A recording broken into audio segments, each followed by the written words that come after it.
Sebagai orang Minangkabau, saya punya keinginan untuk mendalami Minangkabau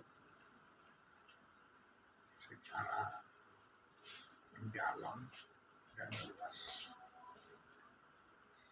Saya akan memulainya dari pemahaman adat Salingkanegara.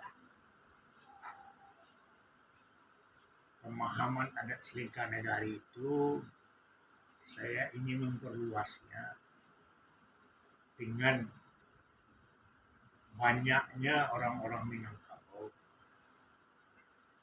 merantau dan menjadi orang. Maka adat Salingkanegara itu dengan sendirinya tidak terbatas pada geografi, administrasi sebagai orang Minang. Karena orang Minang sudah dari dulu bersekolah di negeri Belanda. Muhammad Atta sekolah di negeri Belanda. Syahrir di Belanda. Banyak orang Minang yang membangun Minang itu di luar negara, negeri. Jadi pemahaman saya secara pribadi, adat Salingkanegara itu sudah menjadi adat seantero dunia. Kemampuan adat yang ada dalam diri orang Minang yang merantau itu mempengaruhi kehidupan orang-orang di sekitarnya. Sehingga rasa hormat orang terhadap orang Minang tidak bisa ditawar lagi. Kepandaiannya bergaul, persahabatannya itu tidak sebatas nagari lagi. Di mana saja dia merantau, dia tetap berlaku seperti orang Minang. Dan tidak pernah dia merasa terasing dimanapun mereka berada. Jadi nagari yang disebutkan sebagai adat Salingkanegara dalam pengertian yang lebih luas, itu yang saya inginkan untuk mendalaminya, memperluasnya. Jadi tidak mempermasalahkan atau apalagi menyalahkan orang-orang yang berpikiran adat Salingkanegara itu artinya terlalu sempit. Sebagai contoh, konon kabarnya dari orang-orang yang pernah mengalami adat Salingkanegara itu pernah terjadi perbenturan antara satu negara dengan negara lain dalam bentuk pertunangan, pernikahan.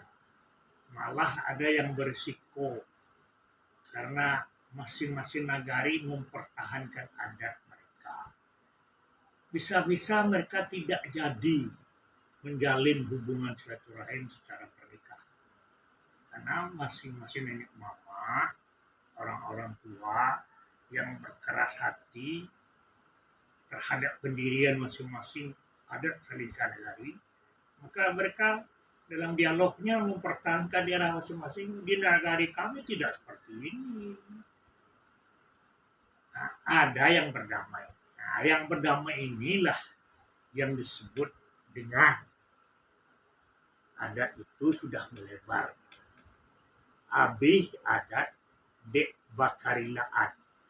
Jadi masing-masing ketua kampung itu, ketua negara itu, penghulu negara itu telah merelakan adat mereka dipakai sekian persen, sementara yang lain juga merelakan adat. Jadi malah dalam satu hubungan pernikahan ini awak berdek masing-masing saja.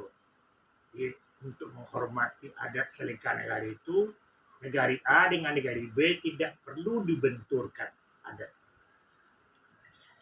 Ini bahagian dari catatan saya sebagai orang yang punya keinginan mendalami adat Minangkabau. Jadi tidak lagi dalam pengertian arti yang sempit sehingga terjadi pergesekan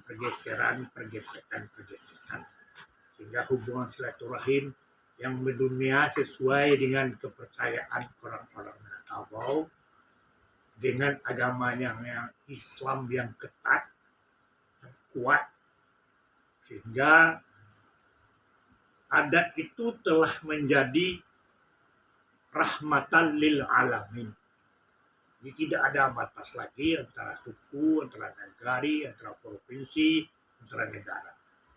Nah, inilah modal sebagai orang Minang yang hendak saya dalami Minangkabau sesungguhnya itu dengan berbagai bukti apa yang telah dilakukan oleh orang dahulu, orang sekarang di dalam bernagari, berminangkabau, berindonesia.